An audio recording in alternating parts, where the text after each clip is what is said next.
नमस्कार, आप देख रहे हैं THN 24 यानी कि द हिंदी न्यूज़।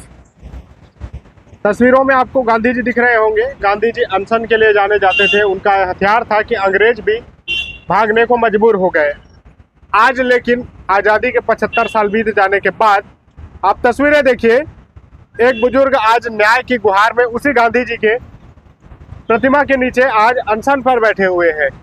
जानते हैं उनसे कि क्या समस्या हो रही है, किन परेशानियों को लेकर यहाँ पर बैठे हुए हैं, कहाँ से आए हैं और क्या कुछ कहेंगे। पहले तो बाबा, नाम क्या है आपका? बलीचरण राम सतनामी। ये बताइए, क्यों बैठे हैं आप यहाँ पर?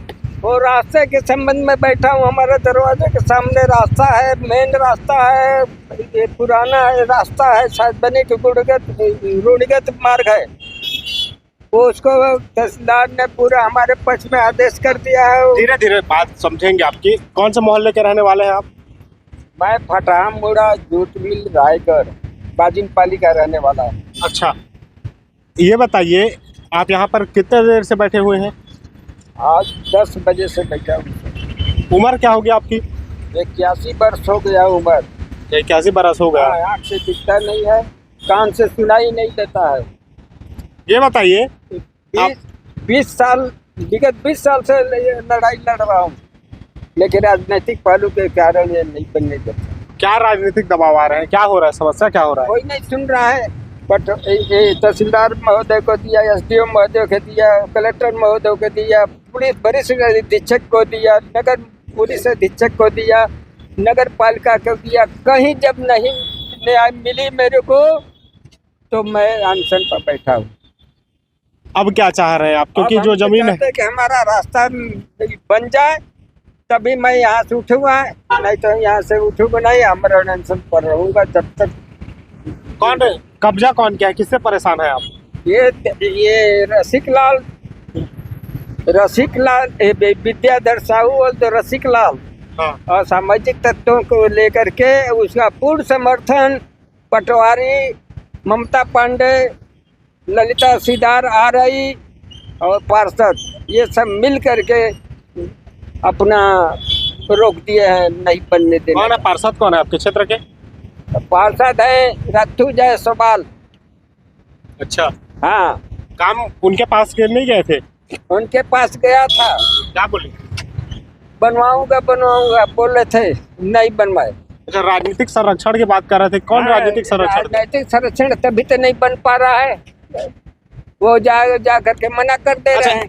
किसी अधिकारी के पास मिलने गए? प्रशासनिक अधिकारी के पास? पुलिस के पास तो चले गए, प्रशासन के पास गए थे? तहसीलदार, SDM, कलेक्टर साहब के पास गया था, जन दर्शन में 10-12 बार दिया। क्या बोले? SDO साहब को 10-12 बार दिया, तहसीलदार साहब को 10-12 बार आवेदन पत्र दिया, कोई सुनवाई नहीं हुई। तब मैं बाध्य होकर के यहाँ पर आमरण में बैठ रहा हूँ। अरे कुछ हो जाएगा आपको। 80 साल 81 साल की उम्र है, कौन जिम्मेदार? रास्ता बन जाएगा तो हम हट जाएंगे। नहीं, रास्ता नहीं बन रहा है। हाँ, अब बैठे हैं, हाँ, तबीयत खराब हो जाएगा। हाँ। कुछ हो गया अनहोनी, कौन जिम्मेदार होगा? शासन प्रशासन जिम्मेदार हो गए। शासन प्रशासन जिम्मेदार है, संबंधित अधिकारी होंगे। कुछ कहना चाहेंगे आपको? अगर कोई सुन रहा हो, अधिकारी कोई देखे तो उसको क्या कहना चाहेंगे आप? यही चाहे कि हम अपना रास्ता मांग कर रहे हैं, रास्ते के लिए कि रास्ता हमारा बन जाए, ताकि हमारा विकलांग एक भतीजा है, उसको पैर हाथ से बल से घसीट कर चलता है, उसको आने जाने में परेशानी है। आम लोगों के जाने आने में परेशानी हो रही है, तो तालाब निस्तार कर आने जाने में परेशानी हो रही है।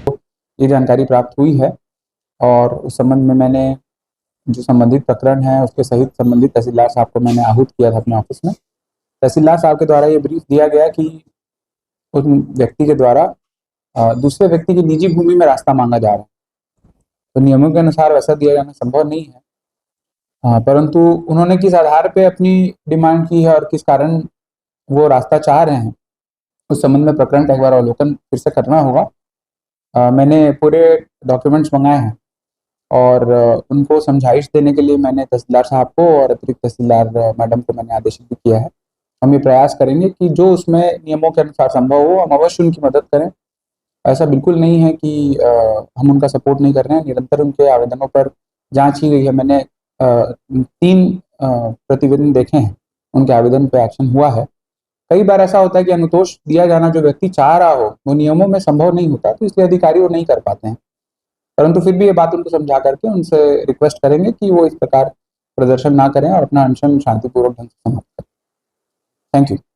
अब देखते हैं क्या प्रशासन उनके साथ न्याय करती है या फिर वो दर दर भटकते रहते हैं। द हिंदी न्यूज़ के लिए हरपाल सिंह।